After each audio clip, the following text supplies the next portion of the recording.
So guys, ఈ వీడియోలో మనము చాలా క్లారిటీగా నెక్స్ట్ వేవ్ గురించి నేను ఆల్రెడీ వీడియో చేశాను. 3.0 స్టూడెంట్స్ సంబంధించి ఇన్స్టాలో నేను ఒక రీల్ చేశాను. నెక్స్ట్ వేవ్ ఇప్పుడు ఎలా ఉంది, దీనికి సంబంధించి ఒకవేళ అక్కడ జాయిన్ అయ్యింటే మీది దాని గురించి చెప్పండి అమ్మా అని చెప్పి నేను ఒక వీడియో చేయడం జరిగింది. దానికి రెస్పాన్స్గా చాలామంది కమెంట్స్ చేశారు.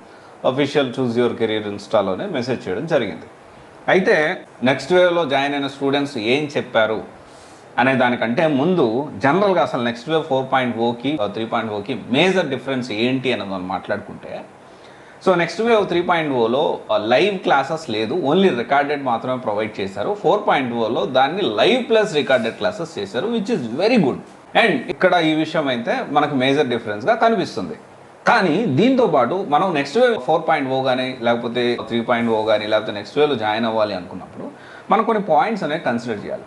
బ్యాచ్ సైజ్ ఎంత ఉంది, లిమిటెడ్ ఉన్నారా, 100కు 100 100+ 200+ అట్లా ఉన్నారా, చాలా ఇంపార్టెంట్ గైస్. ఇది ఒకసారి మీరు క్రాస్ వెరిఫై చేసుకోండి. దీంతోపాటు live classes, live plus recorded classes provide చేస్తున్నారు, విచ్ ఇస్ వెరీ గుడ్.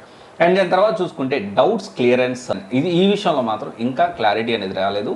చాలామంది స్టూడెంట్స్ ఒకవేళ అక్కడ జాయిన్ అయ్యి ఉంటే డౌట్స్ క్లియరెన్స్ ఎలా ఉంది, ఇమీడియట్ బేసిస్లో ఇస్తున్నారా లేకపోతే కొంచెం టైం తీసుకుంటున్నారా, ఈ విషయాన్ని మీరు ఖచ్చితంగా కమెంట్ రూపంలో తెలియచేయండి. దీంతోపాటు ప్లేస్మెంట్ అసిస్టెన్స్ గురించి చాలామంది చెప్పిన మాట ఏంటి అంటే, ప్లేస్మెంట్ అసిస్టెన్స్ అయితే అంతేం లేదన్నా, కానీ క్లాసెస్ బాగున్నాయని చెప్పి చాలామంది స్టూడెంట్స్ నాకు మెసేజ్ చేయడం జరిగింది.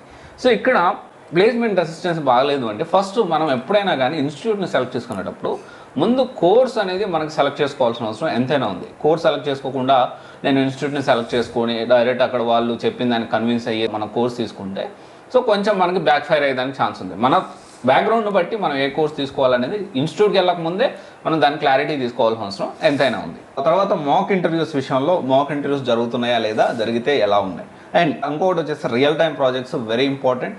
రియల్ టైం ప్రాజెక్ట్స్ ఎన్ని ప్రొవైడ్ చేస్తున్నారో ఆ రియల్ టైం ప్రాజెక్ట్స్ని మనము పర్సనల్ ప్రాజెక్ట్స్ అంటే ఒక 10 మందికి 15 మందికి ఒక ప్రాజెక్ట్ ప్రొవైడ్ చేస్తున్నారా, లేకపోతే మొత్తం 100 మందికి 200 మందికి ఒకటే ప్రాజెక్ట్ ప్రొవైడ్ చేస్తున్నారా.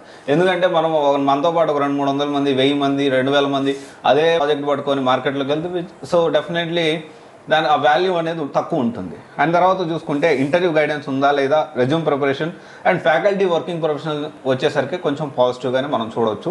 ఎందుకంటే మోస్ట్లీ వర్కింగ్ ప్రొఫెషనల్స్ ఉంటారు అని అనుకుంటున్నాను నేనైతే. జనరల్గా ఏంటి అంటే, నేను చాలామంది స్టూడెంట్స్ నాకు చెప్పిన మాట ఏంటి అంటే, కొన్ని పాయింట్స్ లైక్ మీరు ఇంకా నాకు క్లారిటీ ఇవ్వాల్సింది, ప్లేస్మెంట్ అసిస్టెన్స్ ఎన్ని ఇంటర్వ్యూస్ పెట్టిస్తారు ఖచ్చితంగా అనే విషయం క్లారిటీ రావాలి.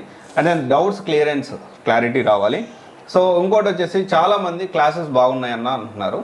అండ్ డెఫినెట్లీ సొంతంగా వాళ్ళకు వాళ్ళు కోర్స్ నేర్చుకొని క్లాసెస్ వింటూ సొంతంగా జాబ్స్ క్రాక్ చేసుకోవాలనుకుంటే ఖచ్చితంగా సబ్జెక్ట్ అయితే బాగుందని చెప్పి చాలామంది అంటున్నారు స్టూడెంట్స్. డెఫినెట్లీ ఒకవేళ అదే నిజమైతే ఖచ్చితంగా మనం ప్లాన్ చేసుకోవచ్చు. కానీ కొన్ని విషయాలు మనం ఇంకా తెలియాల్సి ఉంది. అండ్ ఇంకోటి చాలా క్లారిటీగా చెప్తా ఉన్నా, అసలు ఈ నెక్స్ట్ వేవ్లో కానీ ఇంకొక ఇన్స్టిట్యూట్లో కానీ అసలు ఏ కోర్స్ తీసుకోవాలనుకున్నారు, మీకు సౌట్ అవుతుందా లేదా, ఖచ్చితంగా మీరు క్రాస్ వెరిఫై చేసుకోవాల్సిన అవసరం ఎంతైనా ఉంది. అండ్ ఓవరాల్గా స్టూడెంట్స్ ఏం చెప్తున్నారంటే, next wave 4.0 live plus recorded classes ఉన్నాయి, కానీ ప్లేస్మెంట్ అసిస్టెన్స్ విషయంలో అంతగా సపోర్ట్ లేదు అని మాట్లాడుతూ ఉన్నారు. సో ఇది ఒక్కసారి నాకు క్లారిటీ వస్తే డెఫినెట్లీ ఇది చాలామందికి యూజ్ అవుతుంది. ఎవరైతే జాయిన్ అవ్వాలనుకున్న వాళ్ళందరికీ కూడాను ఒకసారి ఇది చూడండి. Thank you. This is Raj signing off.